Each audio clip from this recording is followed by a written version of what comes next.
अस्सलाम वालेकुम। उम्मीद करता हूँ आप सब लोग खैरियत से होंगे। एमएस वर्सेस एमफिल, इन दोनों में डिफरेंस क्या है? बहुत सारे स्टूडेंट ये कंफ्यूज हैं कि एमएस करना चाहिए या एमफिल। सबसे पहले तो मैं आप लोगों की ये कंफ्यूजन दूर करता चलूँ कि एचईसी की रिक्वायरमेंट क्या है, किस वक्त आप एमएस कर सकते हैं और किस वक्त आप एमफिल कर सकते हैं। After 16 year of your education आप एलिजिबल हो जाते हैं एमएस या एमफिल के लिए। अब एमएस मास्टर्स इन साइंस, वो किसी भी सब्जेक्ट में आप चले जाते हैं तो वो एमएस आपका इकोनॉमिक्स में हो जाएगा, एमएस आपका पाक स्टडी या हिस्ट्री में या जिस भी सब्जेक्ट में जाते हैं, उर्दू में, इंग्लिश में, ये कंसिडर होगा। और एमफिल है मास्टर्स ऑफ फिलोसफी इन, आगे आप इकोनॉमिक्स में करते हैं, उर्दू में करते हैं, वो साथ आपके अटैच हो जाएगा। अब एक में रिसर्च वर्क है, एक में रिसर्च वर्क नहीं है। डिफरेंस इन दोनों में सिंपल सा यही है, ठीक है। अब एमएस अगर आप करते हैं उसमें सिर्फ कोर्स वर्क है। कोर्स वर्क आपके 2 साल का प्रोग्राम है। आप एमएस करते हैं वो भी 2 साल का है, एमफिल करते हैं ये भी 2 साल का है। एमएस में टोटल 4 सेमेस्टर हैं एक साल में, जैसा कि आपको पता है 2 सेमेस्टर होते हैं। और इन चारों सेमेस्टर का कंपाइल करके रिजल्ट बनता है, इसका जीपीए बनता है, उसके बाद आपको डिग्री अवार्ड कर दी जाती है।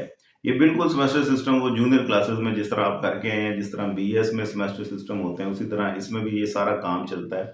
बस ये स्टडी थोड़ी सी एडवांस लेवल की हो जाती है, इसमें और ऐसी बात कोई नहीं है। मिड होते हैं, फिर फाइनल होते हैं, इनका फिर जीपीए निकलता है। और कुछ डिग्रीज की नोयत है वो 2.5 पे डिग्री अवार्ड कर देती हैं। कुछ डिग्रीज की नोयत है, जैसा कि इकोनॉमिक्स है, ये एटलीस्ट आपको 3 जीपीए आना चाहिए, कुमुलेटिव जीपीए, सी जीपीए, उसके बाद ये आपको डिग्री मिलेगी।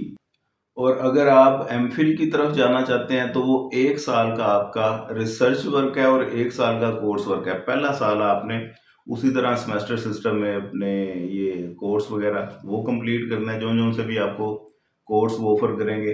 अगला साल जो सा है उसमें आपने कोर्स की बजाय रिसर्च वर्क पे काम करना है। एक आपको डॉक्टर पीएचडी वो साइन कर दिया जाएगा, जिसके साथ मुशावरत करके आपने अपना एक क्वेश्चन एरिया ऑफ इंटरेस्ट वो सिलेक्ट करना है। वो आपका क्वेश्चन अप्रूव हो जाता है, उस पर फिर आपने वर्किंग करनी है। ये बहरहाल एक बहुत लंबी डिबेट है किस तरह से वर्किंग की जाती है और थीसिस किस तरह से कंपाइल किया जाता है। ये जिंदगी रही तो अगली किसी वीडियो में मैं डिटेल में आपको बता भी दूंगा। अभी फिलहाल आप लोगों ने ये माइंड में रखना है, एमफिल का मतलब 1 साल आपने पढ़ना है, कोर्स वगैरह अपने कंप्लीट करने हैं, और 1 साल आपने वो फिर अपना थीसिस वो कंपाइल करना है। और एमएस ये आपका टोटली कोर्स वर्क। किन लोगों को एमएस में जाना चाहिए, किन लोगों को एमफिल में जाना चाहिए, इसका बड़ा सिंपल और स्ट्रेट फॉरवर्ड आंसर है।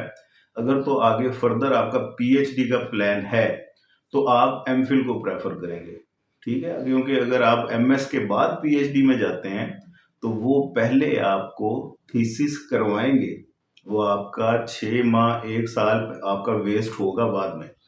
अगर आपका ऑब्जेक्टिव है आपने पीएचडी करनी है तो फिर तो बेहतर यही है कि चुप करके एमफिल में जाएं। लेकिन अगर आपका ऑब्जेक्टिव पीएचडी का नहीं है तो फिर आप एमएस को चूज करें।